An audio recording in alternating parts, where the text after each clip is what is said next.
On the Alabama IVF decision, after last week's stunningly radical decision by the Alabama Supreme Court jeopardizing IVF access, the United States has become an embarrassment to the world when it comes to reproductive freedom. Even sadder, Mr. President, this didn't happen in a vacuum. The hard-right MAGA Supreme Court decisions to overturn Roe v. Wade opened the floodgates for Republicans to force their anti-reproductive freedom, their anti-women agenda, down the throats of all Americans. The decision by the Alabama Supreme Court is as cruel as it is enraging. There are countless people today who have the joy of children because of IVF. But now, families have to worry that this option could be taken away. Make no mistake, Republicans own the consequences of the Alabama Supreme Court's decision. Republicans know it.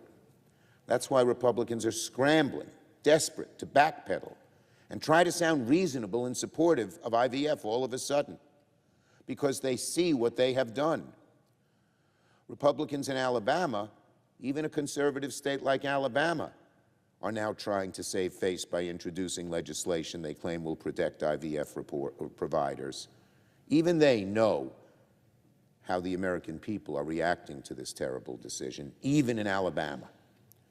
Republicans in Florida are now trying to save face by postponing the consideration of anti-abortion legislation. This is the state that said no abortions after 6 weeks, when most women don't even know they're pregnant.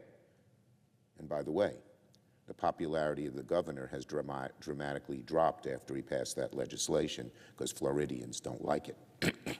Even Republicans here in Washington are trying to save face by putting off the introduction of national abortion bans, because they recognize the mess they've gotten themselves into. And of course, they're not fooling anyone. Republicans are like the arsonist who set the house on fire and then said, "Why is it burning?" Amazing, confounding, perturbing, and sad. Let me be clear.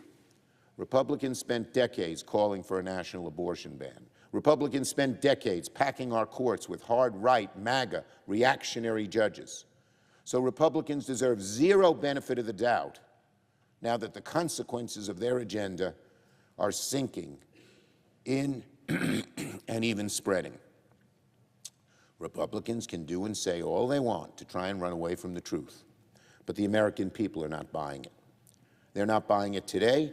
They won't buy it tomorrow. They won't buy it come November. Democrats remain absolutely committed to doing everything we can to protect women, families, reproductive freedom.